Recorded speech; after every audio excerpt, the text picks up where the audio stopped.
여러분의 좋아요와 구독은 채널에 큰 힘이 됩니다. 여러분이 시청하고 계신 지역을 댓글로 남겨주세요. 오후 6시쯤 초인종이 울렸습니다. 수원시청에서 막 돌아와 넥타이를 풀던 참이었는데 문을 열자 5년 전에 사라졌던 소정이 서 있었어요. 시간이 멈춘 것 같았습니다. 박소정.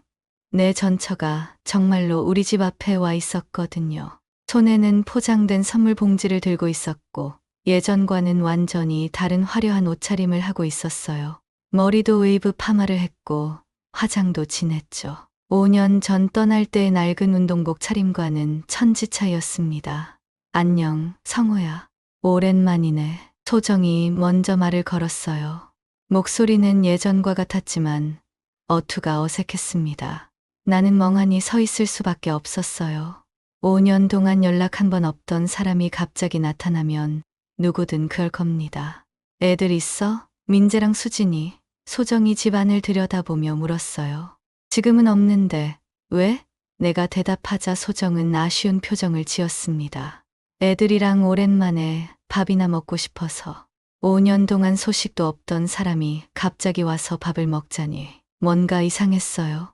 일단 들어와. 복도에서 이야기할 수는 없었거든요. 소정이 들어오자 집안 분위기가 어색해졌습니다. 이 집은 소정이 떠난 후 내가 아이들과 꾸려온 공간이었는데 말이에요. 소정은 거실을 둘러보며 많이 바뀌었네라고 말했어요. 당연했죠. 5년이 흘렀으니까요. 소정이 선물 봉지를 테이블에 올리며 말했습니다. 민재한테는 게임기, 수진이한테는 인형이랑 옷 몇 벌 샀어. 하지만 민재는 이미 게임기가 있었고 수진이는 인형보다 책을 더 좋아했어요. 소정이 아이들에 대해 전혀 모르고 있다는 게 확실했습니다. 갑자기 왜 왔어? 내가 직접적으로 물어봤어요. 소정은 망설이더니 말했습니다. 사실은 급한 일이 있어서 전세 만기가 다 되는데 돈이 좀 부족해서. 역시나 돈 이야기였어요. 불쑥 돌아온 사람에게는 이유가 있고 대개 그 이유는 돈이죠. 얼마나 필요한데? 3천만 원 정도. 보증금 올려달라고 해서. 3천만 원이라니요. 수원시청 주무관인 내 월급으로는 쉽게 마련할 수 있는 액수가 아니었어요. 그 돈을 내가 줘야 할 이유가 있어? 소정의 표정이 어두워졌습니다. 애들 엄마잖아, 나도. 나중에 꼭 갚을게. 지금 하고 있는 일이 잘 되면 금방 갚을 수 있어. 지금 어디서 살고 있는데? 강남 쪽에. 친구 언니랑 같이 살고 있어. 강남에서 산다는 사람이 전세 보증금이 부족하다니 이상했어요. 소정은 자신의 사정을 설명했습니다. 요즘 투자 쪽 일을 하거든. 수익률이 꽤 좋아서 조금만 기다리면 목돈을 만질 수 있을 것 같은데. 투자라고 했지만 구체적인 설명은 없었어요. 그냥 좋은 기회, 수익률이 높다 같은 애매한 표현만 반복했죠. 시청에서 민원 업무를 하다 보니 이런 사람들을 많이 봤는데 되게 위험한 일에 손을 대고 있는 경우가 많았어요. 시간이 흘러 아이들이 돌아왔을 때 소정의 반응을 보니 내 의심이 더욱 확실해졌습니다. 민재는 어색해했고 수진이는 처음엔 소정을 알아보지도 못했어요. 당연했죠. 수진이가 7살 때 엄마가 떠났으니까요. 소정은 아이들과 어떻게 대화해야 할지 몰라 계속 선물 이야기만 했습니다. 하지만 아이들 반응은 시큰둥했어요. 어색한 분위기가 계속되자 소정은 오늘은 이만 가야겠다며 일어났습니다. 문 앞에서 소정이 마지막으로 한 말이 모든 걸 말해줬어요. 성호야, 내가 말한 거 생각해봐. 정말 급해서 그래. 일주일만 시간 줄 수 있을까? 벌써 최후 통첩을 던지고 있었습니다. 문이 닫힌 후 나는 혼자 생각에 잠겼어요. 불쑥 돌아온 사람은 이유가 있다. 대개 돈이다. 내 직감이 맞았습니다. 소정이 다녀간 후 며칠 동안 계속 그 사람 생각이 났습니다. 석연치 않은 부분들이 너무 많았거든요. 강남에 살면서 전세 보증금이 부족하다는 것도 이상했고 친구 언니와 함께 산다는 말도 그랬어요. 목요일 저녁 평소처럼 동네 헬스장에 운동하러 갔습니다. 5년 전 소정이 떠난 후부터 다니기 시작한 곳이에요. 개인 트레이닝을 받는 김현우라는 트레이너와는 꽤 친한 사이였죠. 평소처럼 웨이트 트레이닝을 마치고 마무리 스트레칭을 하는데 현우가 물수건을 건네며 말했어요. 형, 혹시 어제 롯데호텔 쪽에 가셨어요? 갑작스러운 질문에 나는 고개를 저었습니다. 아니, 왜? 어제 저희 헬스장 회원 중에 박소정이라는 분이 계시거든요. 그분이 어떤 남자분이랑 롯데호텔 라운지로 들어가는 걸 봤어요. 성이 같아서 혹시 친척분인가 싶어서요. 박소정이라니요. 뭔가 직감이 왔어요. 그 사람 어떻게 생겼어? 40대 중반 정도? 파마머리에 화장 진하게 하신 분이요. 옷은 되게 화려하게 입고 다니시고 딱 내가 본 소정의 모습이었습니다. 심장이 빨리 뛰기 시작했어요. 언제 봤다고 했지? 어제 저녁 7시쯤이었어요. 롯데호텔 라운지 입구에서요. 어제 저녁 7시면 소정이 우리 집에 오기 바로 전날이었어요. 소정은 분명 어제 누구를 만났냐는 내 질문에 여자들이랑 만났다고 대답했거든요.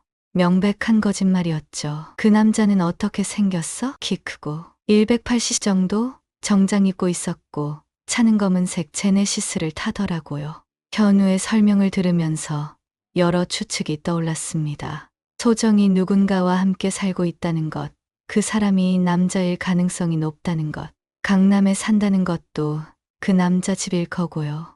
헬스장에서 돌아와 곰곰이 생각해봤어요. 소정의 거짓말을 확실하게 잡아냈지만 이걸로 뭘 할 수 있을까요? 더 확실한 증거를 잡는 게 나을 것 같았습니다. 다음 날 점심시간에 롯데호텔로 가봤어요. 현우가 말한 라운지 위치를 확인하고 싶었거든요. 호텔 로비에는 CCTV가 여러 대 있었어요. 혹시나 해서 보안팀장에게 물어봤습니다. 어제 저녁에 여기 온 사람을 확인할 수 있을까요? 개인정보라서 쉽지 않았지만 다행히 보안팀장이 친절했어요. 현우가 말한 시간과 특징을 자세히 설명하니까 맞습니다. 어제 오후 7시 10분경에 그런 커플이 라운지에 들어갔네요. 확인해줬습니다. 커플이라고 했어요. 명백히 남녀가 함께 온 거였죠. 주차장 CCTV 화면도 보여줬는데 검은색 제네시스의 번호판이 선명하게 보였어요. 얼른 그 번호를 메모했습니다. 차량 번호를 알았으니 그 남자가 누구인지 알아낼 수 있을 것 같았어요. 시청 교통과에 있는 후배 이혜진에게 연락했습니다. 혜진아, 차량 번호로 소유자 확인할 수 있어? 무슨 일이에요? 개인적인 일인가요? 대략적인 상황을 설명했더니 공식적으로는 안 되지만 월요일에 한번 봐드릴게요 고 말해줬습니다. 그 주말 내내 초조하게 기다렸어요. 소정의 거짓말은 확실했지만 그 남자가 누구인지 어떤 관계인지 궁금했거든요. 월요일 점심에 혜진이로부터 연락이 왔습니다. 오빠, 차량 소유주 확인했어요. 하도경이라는 사람이에요.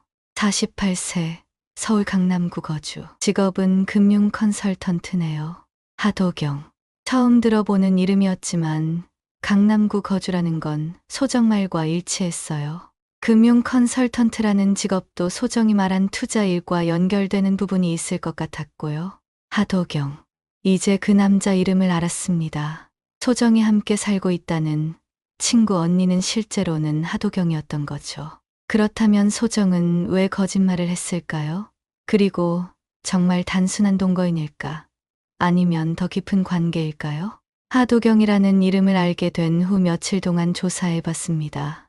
인터넷에서 검색해보니 P2P 투자 컨설팅 회사를 운영한다고 했는데 회사 홈페이지를 보니 월 수익률 2% 보장, 안전한 부동산 담보 투자 같은 문구들이 있었어요. 하지만 뭔가 이상했습니다. 회사 주소는 강남의 작은 오피스텔이었고 사업자 등록번호도 제대로 나와 있지 않았거든요. 무엇보다 금융감독원 등록업체 목록에서 찾을 수 없었어요. 시청에서 오랫동안 민원 업무를 하다 보니 이런 사기 회사들의 패턴을 알고 있었어요. 높은 수익률을 보장하며 돈을 모으다가 나중에는 떼먹고 사라지는 시기죠. 하도경의 아내를 찾아보기로 했습니다. 차량 등록 정보의 강남구 주소로 가서 주변을 둘러봤어요. 고급 아파트 단지였는데 경비실에서 물어보니 400동 1005에 사시는데 부인분도 함께 계세요? 고 알려줬습니다. 부인이 있다는 얘기였어요. 그렇다면 소정과 하도경의 관계는 불륜이었던 거죠. 며칠 동안 그 아파트 근처에서 기다려보니 40대 중반 여성이 쇼핑백을 들고 들어가는 걸 봤어요. 경비 아저씨에게 확인하니 정혜원이라는 하도경 아내였습니다. 정혜원은 소정과 완전히 다른 스타일이었어요. 화려하지 않고 단정한 옷차림에 차분해 보였죠. 용기를 내어 정혜원에게 접근해 봤습니다. 아파트 커피숍에 앉아 있는 걸 보고 다가가서 말을 걸었어요. 안녕하세요. 정혜원 씨 맞으신가요? 네, 맞는데요. 누구세요? 저는 류성우라고 합니다. 하도경 씨와 관련해서 할 말이 있어서요. 하도경 이름을 듣자 정혜원의 표정이 급격히 변했어요. 경계심 가득한 눈빛으로 나를 바라봤습니다. 조용한 곳으로 자리를 옮겨서 소정과 하도경의 관계에 대해 알고 있는 모든 것을 털어놨어요. 롯데호텔 목격담부터 소정이 돈을 달라고 한 것까지 말이죠. 정혜원은 내 이야기를 들으면서 점점 얼굴이 굳어갔지만 놀란 표정은 아니었어요. 이미 알고 계셨나요? 감이 왔어요. 요즘 하도경이 행동이 이상하더라고요. 늦게 들어오는 날도 많았고 전화할 때 자리를 피하는 일도 있었고. 정혜원이 한숨을 쉬며 이어서 말했어요. 사실 하도경 회사 일도 의심스러웠거든요. 수익률이 너무 좋다고 하는데 구체적으로 어떻게 돈을 굴리는지는 절대 말하지 않았어요. 최근에 집에 현금이 많이 들어오는 걸 봤는데 정상적인 사업이라면 그럴 리가 없잖아요. 하도경 사업이 불법일 가능성이 더욱 높아졌습니다. 그런데 왜 전 처분이 성우 씨한테 돈을 달라고 한 걸까요? 제 생각에는 하도경 사업에 문제가 생겼을 가능성이 높아요. 투자자들한테 돌려줄 돈이 부족하거나 해서 소정이 어떻게든 돈을 구해오라고 지시받은 거 아닐까요? 정혜원이 고개를 끄덕였어요. 그럴 가능성이 높네요. 최근에 하도경이 스트레스를 많이 받는 것 같았거든요. 정혜원 씨, 우리 서로 협력하면 어떨까요? 정혜원이 제안했어요. 저도 하도경이 무슨 일을 하는지 정확히 알고 싶거든요. 만약 불법적인 일을 하고 있다면 미리 대비해야 하고요. 어떤 식으로요? 우선 증거를 모아야겠어요. 하도경이 실제로 어떤 사업을 하는지, 소정이라는 분과 어떤 관계인지 확인해야 하죠. 정혜원의 제안은 합리적이었어요. 혼자서는 한계가 있지만 둘이 협력한다면 더 많은 정보를 얻을 수 있을 거였어요. 좋습니다. 함께 해봐요. 다만 조건이 있어요. 정혜원이 말했습니다. 감정적으로 접근하지 말고 철저히 증거 중심으로 가야 해요. 그래야 나중에 법적으로 대응할 때도 유리하거든요. 물론이죠. 감정보다는 증거가 우선이에요. 우리는 계획을 세웠습니다. 하도경의 사업 실태 파악, 소정과의 관계 규명, 다른 피해자 확인. 정혜원은 집에서 하도경을 관찰하고 나는 소정을 계속 지켜보기로 했어요. 공조 원칙에 합의했습니다. 돈줄 추적, 피해자 확보, 법과 기관을 통한 동시 타격. 정혜원과 협력하기로 한 후 소정을 더 자세히 관찰하기 시작했습니다. 며칠 뒤 소정이 연락을 해왔어요. 성우야, 생각해봤어? 정말 급해서? 다음 주까지는 답을 들어야 할 것 같은데. 목소리에 조급함이 섞여 있었어요. 시간을 벌기로 했습니다. 좀 더 생각할 시간이 필요해. 내가 지금 어떤 상황인지도 더 자세히 알고 싶고. 결국 소정이 만나자고 했어요. 나는 그 만남을 녹음하기로 결심했습니다.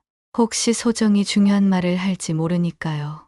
다음 날 저녁, 수원역 근처 카페에서 소정과 만났습니다. 소정은 여전히 화려한 옷차림에 명품 가방까지 들고 있었어요. 돈이 부족하다는 사람치고는 너무 사치스러워 보였죠. 성우야, 그동안 잘 지냈어? 소정이 먼저 인사했지만 목소리가 어색했어요. 그보다 내 이야기를 들어보자. 지금 정확히 어떤 상황이야? 나는 바로 본론으로 들어갔습니다. 소정이 조금 망설이더니 말을 시작했어요. 내가 지금 하도경이라는 사람과 함께 일하고 있어. 드디어 하도경 이름을 직접 말하는군요. 그 사람과는 어떤 관계야? 사업 파트너지. 나도 그쪽 일을 도우면서 수익을 나눠 갖는 거야. 사업 파트너라고 했지만 정말 그럴까요?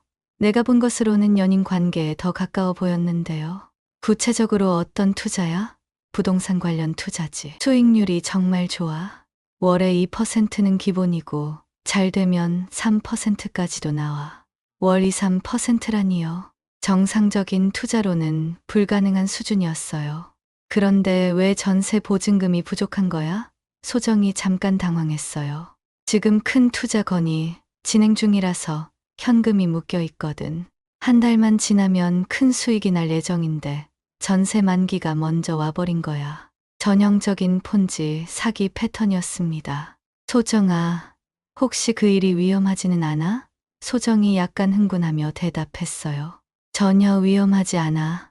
하도경이가 정말 실력 있는 사람이거든. 벌써 몇 년째 이런 식으로 성공하고 있어.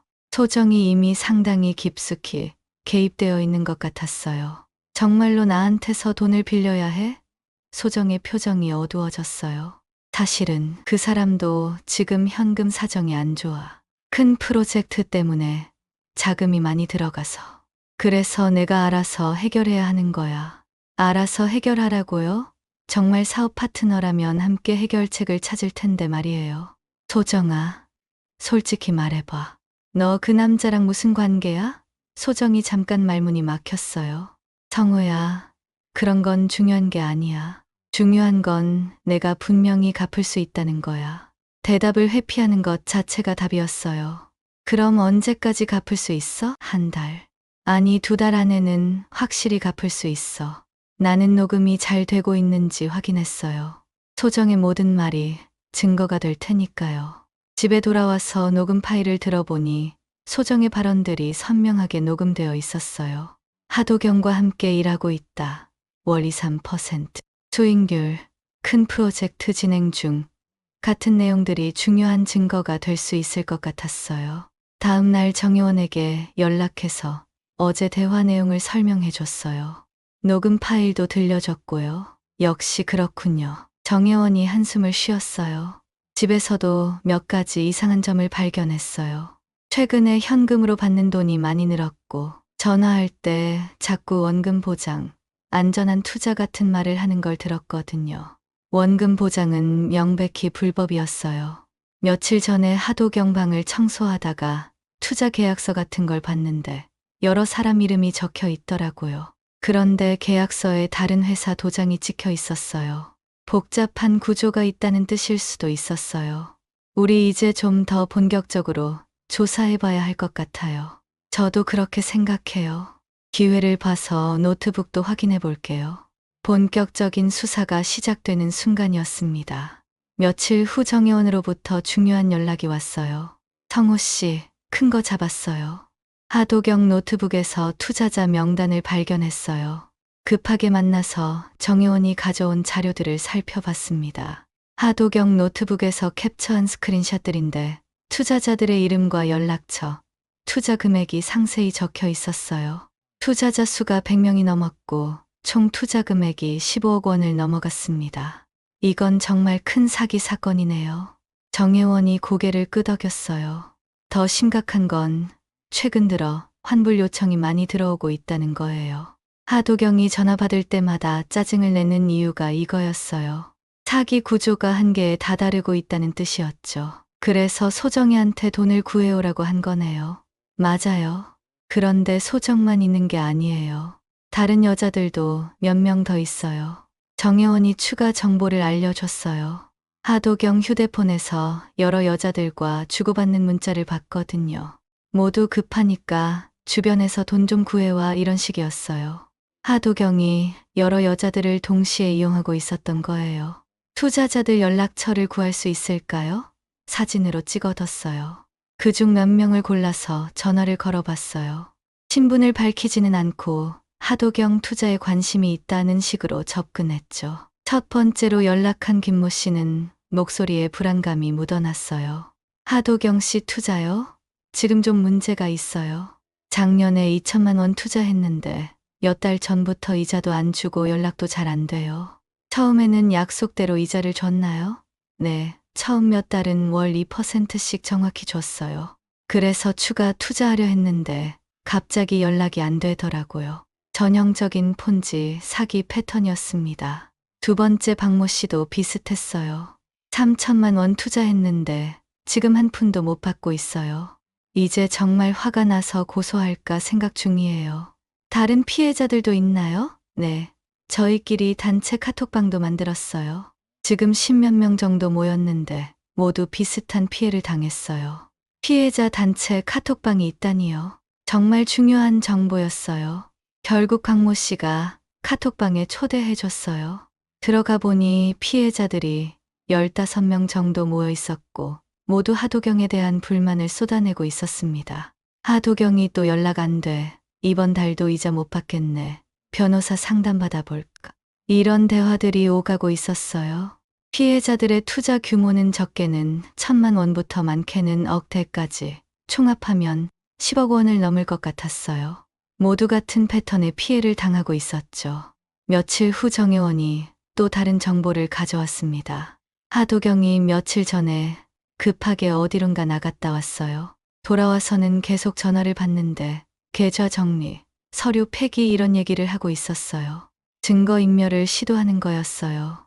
사기꾼들이 마지막에 하는 전형적인 행동이죠. 이제 시간이 얼마 없겠네요. 하도경이 완전히 잠수 타기 전에 조치를 취해야겠어요. 어떻게 하죠? 공식적으로 신고해야 할 것 같아요. 더 늦으면 증거들이 사라질 수도 있으니까. 신고하면 하도경이 바로 알게 되잖아요. 그래도 해야 해요. 피해자가 더 늘어나기 전에 막아야 하니까.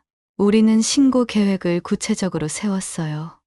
금융감독원에는 불법 투자 모집과 원금 보장 광고를 신고하고 경찰에는 사기죄로 고발하는 거였어요. 피해자들과도 연대해서 집단 대응하기로 했고요. 하지만 그 전에 마지막으로 소정이 이 일에 어느 정도까지 개입되어 있는지 확인하고 싶었어요. 소정에게 마지막으로 만나자고 연락했습니다. 이번에는 좀 더 구체적으로 캐물어볼 생각이었어요. 며칠 전부터 본격적인 대응 계획을 세우기 시작했습니다. 정혜원과 함께 수집한 증거들을 정리하고 여러 기관에 동시 신고하는 전략을 짰어요. 하도경 같은 사기꾼들은 하나의 기관에서 조사가 시작되면 재빨리 증거를 인멸하거나 도주할 가능성이 높거든요. 월요일 아침 9시 연차를 내고 금융감독원으로 향했습니다. 접수창구에서 불법 투자 모집 및 유사 수신행위 신고라고 말하니 담당자가 관련 서류를 가져다 줬어요. 미리 준비한 자료들로 신고서를 작성했습니다. 하도경의 인적사항, 회사 정보, 투자 모집 방식, 원금 보장 광고 증거, 피해자 명단, 소정과의 녹음 파일까지 모두 제출했어요. 금감원 담당자가 자료를 검토하더니 명백한 유사, 수신행위와 무등록 투자 모집에 해당됩니다. 즉시 조사에 착수하겠습니다. 라고 말해줬어요. 10시 바로 수원 중부경찰서로 향했습니다. 경제범죄수사팀에서 사기죄, 고발장을 접수받으며 준비한 모든 자료를 제출했어요. 피해자가 이렇게 많다면 조직적인 사기일 가능성이 높습니다. 바로 수사에 착수하겠습니다. 10시 30분 국세청 수원지청에서 하도경의 탈세 혐의를 신고했어요. 현금 거래 위주의 사업 방식과 세금 계산서, 미발행, 투자 수익 세금 미신고 등을 제보했습니다. 차명 계좌 사용과 현금 거래는 명백한 탈세 의혹입니다. 세무조사를 실시하겠습니다. 11시 마지막으로 KBS 수원방송국 시사고발 프로그램에 제보했어요. 하도경이라는 사람이 15억 원 규모의 투자 사기를 벌이고 있습니다. 피해자가 100명이 넘어요. 방송국에서도 관심을 보였어요. 자료 정리해서 보내주시면 특집으로 다룰 수도 있어요. 오후 1시 수원지방법원에서 민사소장을 접수했어요. 소정과 하도경을 상대로 한 상간 손해배상 청구와 양육비 이행 강제 신청이었습니다. 법원 직원이 증거가 충분한 것 같네요 라고 말해줬어요. 모든 신고와 소송을 마치고 정혜원에게 연락했어요. 모든 준비가 끝났어요. 이제 결과를 기다리면 됩니다. 그날 저녁 예상대로 변화가 나타났습니다. 정혜원으로부터 연락이 왔어요. 하도경이 갑자기 휴대폰을 여러 번 바꿔가며 전화를 받고 있어요. 서류들을 급하게 정리하고 있고요. 아마 금감원이나 경찰에서 연락이 갔을 거예요. 일단 조용히 있자. 섣불리 움직이지 말자. 이런 얘기를 하는 걸 들었다고 했어요. 하도경이 상황의 심각성을 느끼기 시작한 것 같았습니다. 그날 밤 소정에게서 전화가 왔어요. 목소리가 상당히 다급했습니다. 성호야, 지금 뭔가 이상해. 하도경이가 갑자기 연락도 안 되고 투자자들이 난리가 났대. 무슨 일인데 모르겠어. 갑자기 경찰에서 연락이 왔다는 사람들이 있고 인터넷에도 하도경이 관련해서 안 좋은 글들이 올라오고 있어. 드디어 시작됐구나. 그럼 어떻게 할 거야? 모르겠어. 정말. 성호야, 지금이라도 나 좀 도와줄 수 있어? 소정의 목소리에는 공포가 섞여 있었어요. 자신도 이 사기에 연루되어 있다는 걸 깨달았을 거예요. 소정아, 내가 뭘 도와줄 수 있겠어? 내가 선택한 길이잖아. 제발, 성호야. 나 정말 몰랐어. 하도경이가 그런 사람인 줄 몰랐다고. 소정아, 이제 내가 알아서 해야 해. 나는 더 이상 개입하지 않을 거야. 전화를 끄는 후 복잡한 기분이 들었어요. 한편으로는 속이 시원했지만 약간의 허무감도 느껴졌거든요. 하지만 이제 시작일 뿐이었습니다. 진짜 결과는 앞으로 나올 테니까요. 신고 이틀 후 본격적인 수사가 시작됐습니다. 화요일 아침 정혜원으로부터 다급한 전화가 왔어요. 성호 씨, 지금 우리 집에 경찰이 와 있어요. 압수수색 영장을 가지고 왔어요. 드디어 시작됐구나. 쾌재를 불렀습니다. 하도경은 어디 있어요? 지금 경찰서로 연행됐어요. 참고인 조사를 받으러 간다고 하는데 표정이 완전히 굳어 있었어요. 경찰들이 하도경의 집과 사무실을 동시에 압수수색하고 있다는 소식이었어요. 컴퓨터, 서류, 휴대폰, 차명 통장들을 모두 가져갔다고 했습니다. 그날 오후에는 더 큰 뉴스가 나왔어요. KBS 수원방송국에서 하도경 사건을 특급 뉴스로 보도한 거였죠. 수원의 한 투자 컨설턴트가 15억 원 규모의 투자 사기를 벌인 혐의로 경찰 조사를 받고 있습니다. 피해자만 100여 명에 이릅니다. 뉴스에서는 하도경의 얼굴과 회사 이름까지 공개했어요. 피해자들의 인터뷰도 나왔죠. 처음에는 월 2%씩 정확히 줘서 밀었는데 나중에는 연락도 안 돼요. 여론이 급격히 나빠졌습니다. 그날 저녁 소정에게서 또 전화가 왔는데 이번에는 완전히 패닉 상태였어요. 성호야, 어떡하지? 뉴스에까지 나왔어. 사람들이 다 알게 됐어. 그래서? 나도 경찰서에 나와야 한대. 참고인 조사받으러 오라고 연락 왔어. 당연한 일이었죠. 소정아, 솔직하게 말하는 게 나을 거야. 나는 정말 몰랐다니까. 하지만 녹음 파일을 보면 소정도 어느 정도는 알고 있었거든요. 수요일에는 하도경이 구속영장 청구됐다는 소식이 들려왔어요.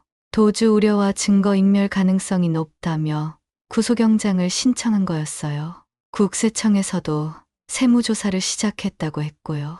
목요일 오후 법원에서 하도경에 대한 구속영장이 발부됐습니다.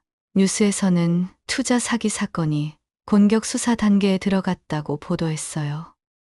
금융감독원에서도 고발 조치했다는 발표가 나왔고요. 모든 것이 내가 계획한 대로 흘러가고 있었어요. 여러 기관에서 동시에 압박을 가하니 하도경이 빠져나갈 구멍이 없었던 거죠. 그날 저녁 정혜원과 만나서 상황을 정리했습니다. 정말 빨리 진행되는 것 같아요. 하도경은 지금 어떤 상태예요? 완전히 멘붕 상태예요. 변호사도 구하지 못하고 있고 가족들도 모두 등을 돌렸어요. 하도경 어머니까지 그 애는 내 아들이 아니다라고 하시더라고요. 하도경의 몰락이 시작된 거였어요. 그동안 허영과 거짓으로 쌓아올린 관계들이 한순간에 무너지는 거예요. 정혜원 씨는 어떻게 할 생각이세요? 당연히 이혼할 거예요. 이미 변호사와 상담했고 재산 분할 소송도 준비 중이에요. 하도경이 숨겨둔 재산들도 찾아서 피해자들에게 배상하는 데 사용해야 하고요. 정혜원은 현실적이고 똑똑한 사람이었어요. 감정에 휘둘리지 않고 해야 할 일을 차근차근 해나가고 있었죠. 금요일에는 더 충격적인 소식이 들려왔습니다. 하도경이 구속된 후 추가 피해자들이 계속 나오면서 피해 규모가 20억 원을 넘을 것으로 추정된다고 했어요. 이제 정말 큰 사건이 됐네요. 저도 이렇게 클 줄은 몰랐어요. 하도경이 생각보다 더 많은 사람들을 속였나 봐요. 그 주 주말 집에서 그동안의 일들을 정리해 봤습니다. 불과 한 달 전 소정이 돈을 달라고 했을 때는 단순히 거절하면 끝날 일이라고 생각했어요. 하지만 조사 과정에서 훨씬 큰 사기 사건이 숨어 있다는 걸 알게 됐죠. 하도경은 구속됐고 소정도 곧 처벌받을 예정이고 피해자들은 그나마 일부라도 배상받을 가능성이 생겼어요. 복수는 생각보다 빨리 그리고 완벽하게 이루어지고 있었습니다. 하도경이 구속된 지 석 달 후 드디어 판결이 나왔습니다. 수원지방법원에서 하도경은 사기죄와 유사수신행위 등으로 징역 7년을 선고받았어요. 조직적이고 계획적으로 다수의 피해자를 속여 거액을 편취한 점, 피해 규모가 25억 원에 달하는 점을 종합하여 중형을 선고한다고 판시했습니다. 추징금으로 18억 원도 부과됐죠. 국세청 세무조사 결과도 나왔어요. 하도경은 지난 3년간 12억 원 상당의 소득을 숨긴 것으로 드러났고 가산세 포함 총 6억 원의 세금을 추징당했습니다. 소정은 사기 공범으로 기소됐지만 종범으로 분류돼 징역 2년에 집행유예 3년을 선고받았어요. 내가 제출한 녹음 파일과 증거들 때문에 완전 무죄는 받지 못했죠. 하지만 소정에게는 형사처벌보다 더 큰 타격이 기다리고 있었어요. 내가 제기한 상간 손해배상 소송에서 패소한 거였습니다. 법원은 피고들의 불륜관계로 인해 원고가 정신적 피해를 입었다며 소정과 하도경에게 연대하여 3천만 원을 배상하라고 판결했어요. 양육비 이행 강제 신청도 인용돼서 소정은 밀린 양육비와 앞으로의 양육비를 모두 지급해야 하는 상황이 됐습니다. 문제는 소정에게 그럴 능력이 없다는 거였어요. 하도경 사건으로 사회적으로 매장당했고 강제 집행으로 모든 재산이 압류됐죠. 면접 교섭권도 제한됐어요. 피고인의 행실과 경제적 능력을 고려할 때 단순한 면접 교섭은 부적절하다며 가정법원 감독하에서만 월 1회 2시간으로 제한됐습니다. 정혜원의 이혼 소송은 순조로웠어요. 하도경이 범죄자가 된 상황에서 이혼은 어렵지 않았고 재산 분할만 복잡했죠. 법원은 하도경의 재산을 피해자 배상용과 정혜원의 정당한 몫으로 나누어 처리했어요. 결국 정혜원은 강남 아파트 절반과 예금 일부를 가져갈 수 있었습니다. 다행히 제가 미리 별도로 빼둔 돈이 있어서 당분간은 생활할 수 있을 것 같아요. 우리는 법적 절차가 끝난 후에도 가끔 만나는 사이가 됐거든요. 피해자들도 어느 정도 배상받을 수 있게 됐습니다. 하도경의 재산을 모두 처분해서 배당한 결과 투자금의 30% 정도는 돌려받을 수 있었어요. 완전한 배상은 아니었지만 아무것도 못 받는 것보다는 나았죠. 소정은 결국 모든 걸 잃었어요. 형사처벌은 집행유예로 끝났지만 사회적 신용은 완전히 바닥에 떨어졌죠. 상간 손해배상금과 양육비 강제집행으로 경제적으로도 파탄 상태가 됐고요. 소정이 마지막으로 연락한 건 판결 확정 직후였습니다. 성호야, 나 정말 잘못했어. 용서해 줄 수 있어? 하지만 더 이상 소정과 대화할 필요성을 느끼지 않았어요. 소정아, 이제 우리는 끝났어. 앞으로 연락하지 마. 아이들과 만나고 싶으면 법원을 통해서 해. 그 후로 소정의 연락은 완전히 끊겼습니다. 아이들에게는 미안한 마음이 있었지만 민재와 수진이는 담담하게 받아들였어요. 아빠, 엄마가 나쁜 일 한 거 맞죠? 수진이가 물어봤을 때 솔직하게 대답했어요. 응, 그래서 벌을 받는 거야. 그럼 우리는 계속 아빠랑 살면 되는 거죠? 그렇지. 우리 셋이서 잘 살면 돼. 아이들은 오히려 안정감을 느끼는 것 같았어요. 5년 동안 엄마 없이 살아왔으니 이미 적응된 상태였거든요. 모든 일이 정리된 후 우리는 영통에서 조금 더 작은 아파트로 이사했어요. 소정으로부터 받은 배상금과 양육비로 아이들 교육비에 보탬이 됐고요. 민재는 대학 진학을 준비하고 있었고 수진이는 꿈이 생겼다며 책을 많이 읽고 있었어요. 주말마다 우리는 함께 시간을 보냅니다. 공원에 가거나 도서관에 가거나 때로는 집에서 영화를 보기도 하죠. 평범한 일상이지만 그것만으로도 충분히 행복해요. 정혜원과는 가끔 만나서 차를 마시며 이야기를 나눕니다. 그 사람도 부동산 중개업을 시작해서 제법 잘 되고 있다고 하더라고요. 지난 일을 되돌아보면서 여러 교훈을 얻었습니다. 무엇보다 감정보다는 증거가 중요하다는 거였어요. 차근차근 증거를 모으고 법적 절차를 밟아가면서 정당한 방법으로 복수한 것이 옳았다고 생각해요. 혼자서는 한계가 있다는 것도 배웠고요. 정혜원 같은 동반자가 있었기 때문에 더 효과적으로 대응할 수 있었죠. 무엇보다 하도경 같은 사기꾼들을 제대로 처벌해서 다른 피해자들이 생기는 걸 막을 수 있었다는 게 가장 뿌듯합니다. 어제 저녁 수진이가 숙제를 하면서 물어봤어요. 아빠, 복수는 왜 하는 거예요? 잘못한 사람이 벌을 받게 하려고 하는 거야. 하지만 복수보다 더 중요한 건 우리가 잘 사는 거란다. 그럼 이제 복수는 끝난 거예요? 응, 끝났어. 이제 우리는 매일매일 우리만의 하루를 이기면 되는 거야. 복수는 끝났고 남은 건 지켜야 할 하루입니다. 우리는 그 하루를 매일 이겨나가고 있어요. 민재의 대학 입시, 수진이의 꿈, 그리고 내 일상적인 시청 업무까지. 오늘도 아침에 일어나서 아이들과 아침을 먹고 시청에 출근해서 민원인들을 상대하고 저녁에는 집에 돌아와서 아이들과 시간을 보냅니다. 평범한 하루지만 그것만으로도 충분히 의미 있어요. 복수는 완전히 끝났고 앞으로는 오직 우리의 일상만이 남았습니다. 이야기가 재미있으셨나요? 좋아요와 구독으로 응원해 주시면 더 많은 감동적인 이야기로 찾아뵙겠습니다. 여러분의 작은 관심이 저에게는 큰 힘이 됩니다. 감사합니다.